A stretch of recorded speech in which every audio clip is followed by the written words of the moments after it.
Voilà. Alors, l'idée ici, c'était de lister quelques constantes de choses auxquelles il faut faire attention, quelques recommandations à certains niveaux du développement du projet.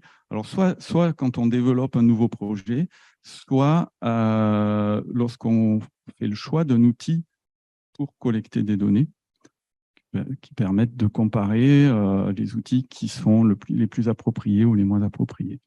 Ce n'est pas exhaustif et c'est aussi l'objet de discussions que l'on peut avoir, qu'on aura peut-être après. Je les ai classés, mais pour nous, côté d'Ipsos, c'est important parce que souvent, ce qui se passe, c'est que des projets qui démarrent dans des unités, après, ont des difficultés à vivre et doivent être, ce n'est pas le cas de tous, hein, mais doivent être récupérés, portés par une autre entité. Et si les développements ou voilà, si certaines logiques n'ont pas été respectées, c'est plus difficile ensuite de se les approprier. Alors, les premières recommandations concernent l'ouverture et l'interopérabilité de l'outil, du projet que l'on développe. Bon, ça peut être une évidence maintenant, mais avoir des codes ouverts avec des licences ouvertes qui garantissent la propriété de l'auteur et qui garantissent la visibilité par d'autres communautés, la correction des codes, qui garantit, qui permet de capitaliser sur les développements, c'est important. Utiliser bien sûr des standards communs qui sont reconnus, des standards à différents niveaux, autour des métadonnées, autour des protocoles informatiques qui sont utilisés, autour des formats des données qui sont stockées, produites. Ça garantit l'ouverture, ça garantit l'interopérabilité avec d'autres systèmes d'information, mais ça garantit aussi la pérennité dans le temps quand on choisit des formats, par exemple, de données lisibles par beaucoup de supports. À utiliser des vocabulaires, c'est-à-dire des listes qui sont contrôlées, qui font référence, voire des ontologies où il y a des logiques hiérarchiques ou des logiques un peu plus poussées de sens entre les données. C'est important aussi pour classer les choses, pour éviter de faire des erreurs. Et on l'a vu tout à l'heure, c'est fortement utilisé dans PlantNet, c'est les interfaces de programmation, les API, pour qu'on puisse accéder aux ressources via une autre machine, d'une machine à une autre. Voilà. Alors, pour garantir l'ouverture et l'interopérabilité, il faut que ces systèmes d'information soient connectés entre eux. Les API le permettent. Connectés, j'ai pris quelques exemples INRAE, mais ce sont au travers des API que ça peut être fait autour du thésaurus pour avoir des bons mots-clés, des bons vocabulaires, pour déposer des données dans des bons entrepôts ou faire référence à des données géographiques. Voilà, qu'elles soient connectées aussi de manière sécurisée au système d'information de l'établissement, c'est-à-dire qu'on puisse s'authentifier, s'identifier de façon certaine et à progresser dans ces applications-là. Utiliser des identifiants pérennes également pour bien identifier les produits ou les productions ou les données dans le temps, y compris dans le temps, pour ne pas perdre ces ressources-là. Voilà, et bien documenter à la fois ces codes et ce qui a été produit. Voilà. Dans des constantes, il y en a d'autres, et on peut trouver un certain nombre de ressources sur des sites dédiés, data partage, mais aussi vocabulaire ouvert pour tout ce qui est vocabulaire et ontologie. Les autres recommandations concernent la sécurité, le déploiement des outils. et contribuer à la pérennité de ces systèmes d'information. Alors, pour garantir la sécurité, c'est aussi garantir la sécurité des données qui sont produites. Donc, voilà, on en parlait tout à l'heure, c'est les stocker sur des serveurs sécurisés, sur des serveurs plutôt en Europe plutôt qu'aux États-Unis, donc ou les serveurs de l'établissement. Donc, ce sont voilà, il faut faire attention où est-ce qu'on stocke les données produites, mais aussi les données des utilisateurs. Notamment les données des comptes utilisateurs, mais voilà, ou les données d'identification. Donc, il y a tout un questionnement autour de la protection des données personnelles qui est abordé sur le site Données personnelles INRAE, sachant que souvent dans ces applicatifs de crowdsourcing, l'élément qui caractérise la personne peut être la coordonnée GPS de l'endroit où a été fait le relevé terrain. Donc, ce sont des éléments à prendre en compte, autant que la politique de sécurité des systèmes d'information que l'on retrouve sur le site que j'ai cité ici. Bien sûr, il y a des analyses de risque qui peuvent être proposées par les services RSSI, INRAE ou de vulnérabilité. J'ai marqué là aussi penser à la maintenance en conditions opérationnelles, la maintenance dans le temps de ces outils-là. On l'a abordé tout à l'heure. Il ne suffit pas de produire quelque chose, il faut le maintenir, et c'est souvent ce qui fait défaut. Donc voilà, ça coûte de maintenir des outils comme cela. J'ai mis là quelques recommandations, quelques suggestions au niveau du déploiement de ces outils.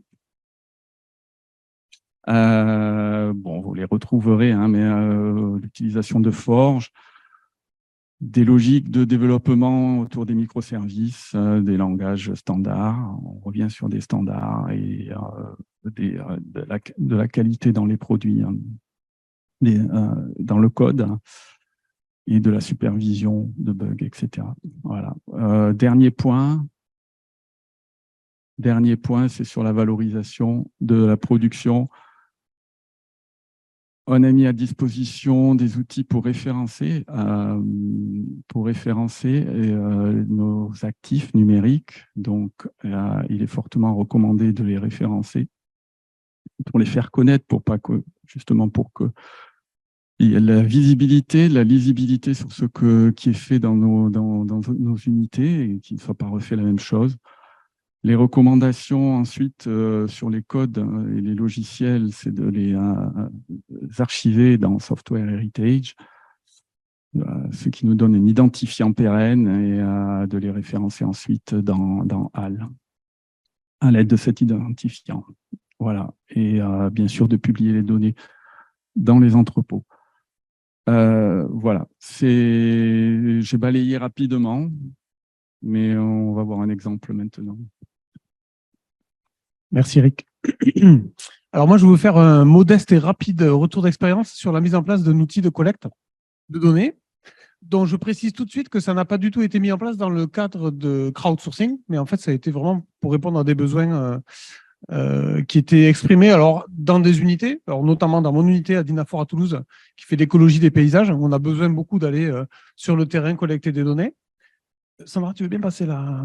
Voilà. Où en fait, le constat qui a été fait, et y compris à l'échelle de la communauté servie par le CATI, dont je vous parlerai juste après, c'est qu'il y a vraiment un besoin. Alors, il y avait, je ne sais plus maintenant parce qu'on fait pas mal de choses, hein, mais il y a un besoin croissant d'outils embarqués pour la collecte de données sur le terrain. Donc, vous voyez que mes collègues, souvent, ils sont dans le froid. Ils sont dans des conditions compliquées. Ils en avaient un peu marre de se balader avec des feuilles papier, avec des tableaux de 130 colonnes. Et donc, il y a un moment, on s'est dit, il faut vraiment qu'on passe au numérique. Par contre, on a souvent pas beaucoup de moyens pour assurer le développement de ces outils-là. Et quand on fait un tour d'horizon, on voit alors il en existe évidemment des outils. Hein. Alors il y a des outils maison. On peut faire développer des choses. On a développé des choses chez nous, mais là par contre, ce qui est compliqué, c'est de maintenir ça. Il faut du temps, il faut des personnes dédiées. Et donc, au bout d'un moment, on se fatigue. Et par contre, si on se tourne vers les solutions du commerce, là, il faut quand même de l'argent pour le faire. Et comme on est plutôt esprit ouverture, et notamment des codes, on préférait se tourner vers d'autres solutions. Et notamment vers donc ODK, Open Data Kit, qu'on va voir sur la deuxième diapo. Ah oui, non, je vous parle d'abord du CATI, parce qu'en fait, ce que je ne vous ai pas dit, c'est que donc moi, je vous parle avec une casquette CATI. On l'a abordé tout à l'heure. Hein. Alors, pour ceux qui ne savent pas ce que c'est, un CATI, c'est un centre automatisé de traitement de l'information. En gros, c'est un collectif d'informaticiens qui est censé travailler pour une communauté, une discipline. Alors, il se trouve que moi, j'anime le CATI GDOP pour gestion des données, d'expérimentation, d'observation et de pratique des agro-socio-écosystèmes. Donc, en gros, pour résumer, on fait beaucoup de gestion de données. Et notre volonté, c'est vraiment de mutualiser des outils pour le public le plus large possible, pour mettre à disposition des solutions numériques pour la gestion des données. Et ce qu'on essaie de faire, donc on rappelle encore une fois la notion de cycle de vie des données, puisqu'on essaie, nous, de fournir ces services tout au long de ce cycle de vie. Et vous pouvez voir qu'en fait, donc là, c'est un peu tous les services qu'on a développés ou réadaptés dans le CATI. Et évidemment, je vais vous faire un focus sur ODK, puisqu'il intervient sur la quasi-première la première étape du cycle, qui est la collecte, et qu'on négligeait pendant très longtemps, cette partie collecte. Et donc, alors nous, on s'est tourné, je vous dis, avec peu de moyens, et à la fois humains et budgétaires. Donc, on s'est tourné vers une solution qui existe déjà, qui s'appelle donc ODK. Et le gros intérêt pour nous, c'est qu'il y a une communauté qui était très active, internationale. Donc, en vrai, tout existait, c'était déjà tout prêt. Et par contre, alors, ça, c'était le besoin principal, c'était d'avoir un outil qui soit le plus simple possible. Le simple possible et générique pour la création de formulaires. Donc là, nous, vraiment, on est vraiment sur... On a besoin d'aller collecter de la donnée n'importe laquelle hein, sur le terrain. On veut un truc très simple hein, que n'importe qui peut prendre en main. Alors, il se trouve aussi qu'on a des partenaires, nous, dans notre domaine écologie, donc notamment le CEN, qui est très investi dans ce projet-là. Donc, ce qu'on a fait à l'échelle du CATI, donc à l'échelle de notre collectif, c'est créer un petit groupe de projet. On est 5 personnes autour de cet outil-là. On s'est formé l'an dernier, donc c'est tout frais, ça date de 2022. Même si nos besoins que j'exprimais tout à l'heure, ils datent de beaucoup plus longtemps. On s'est formé à l'utilisation de cet outil et surtout à l'administration. Parce que l'idée, c'était de pouvoir mettre en place une solution centralisée pour la mettre à disposition de tous. Alors, vraiment, je ne rentre pas du tout dans les aspects techniques, mais l'avantage d'ODK, c'est que l'utilisateur, il a besoin de savoir se servir d'Excel, simplement. Et après, sur la base, alors il faut qu'il apprenne évidemment les règles de création de ces formulaires-là. Il les envoie à un serveur central, donc ODK central, et ensuite, on peut l'envoyer directement. Donc, c'est des formulaires via un QR code qui sont utilisables sur des terminaux type smartphone ou via des pages web avec un outil qui s'appelle Enqueto. Voilà. Et ce qui est intéressant aussi, c'est qu'une fois que les données sont saisies sur ce formulaire-là, elles sont récupérables ensuite dans des outils type Postgre ou via R, donc en gros que des outils utilisés dans la communauté scientifique, et en sachant que sur le cycle de vie, on est allé très vite, mais l'idée c'est aussi de fluidifier l'intégration de ces données depuis le terrain vers nos systèmes d'information. Donc la diapo suivante, donc j'en reviens donc à ces fameux objectifs. Donc l'idée vraiment, encore une fois, c'était d'autonomiser les agents ou les unités pour la prise en main de ces outils de gestion de formulaires. Et en gros, l'idée, ce n'est pas du tout de le faire pour les autres. C'est vraiment de faire en sorte que les gens aient quelque chose d'accessible et simple à utiliser pour le faire. Nous, ce qu'on prend en charge encore côté CATI, c'est les aspects informatiques au sens de la maintenance de l'outil central, on va dire. Hein, parce que si vous voulez prendre ODK chez vous, vous pouvez le faire, hein, mais il faut installer ce fameux serveur qui va traiter les formulaires, ainsi de suite. Et nous, on s'est dit, ça, c'est le collectif qui le fait, on sait faire, donc on le met à disposition. Et du coup, n'importe qui a besoin d'utiliser des formulaires peut simplement nous contacter et il a accès à l'outil et il ne se sert que de la partie Excel. Et ce que j'ai dit juste avant, l'idée, c'est bien aussi de servir la fluidification de la circulation des données de la recherche au sein de nos systèmes d'information. Parce qu'évidemment, on travaille aussi sur ces aspects-là. Et évidemment, in fine, on rejoint les aspects sciences ouvertes et on considère qu'on arrive à augmenter la qualité et l'interopérabilité de ces données dans la mesure où on arrive à les capter sous forme numérique dès le terrain. Et là, on répond donc aux critères FAIR que vous connaissez tous. Et je termine du coup avec, alors là, j'introduis ça, mais c'est vraiment, là, je pense que c'est la diapo qui va nous permettre de discuter ensemble. Alors, c'est ce qu'on fait déjà au niveau du CATI GDOP. C'est vrai que depuis maintenant 5 ans, on a tendance à essayer de mettre en place de ce genre d'outils-là. On part d'un besoin qui vient des unités ou de la communauté.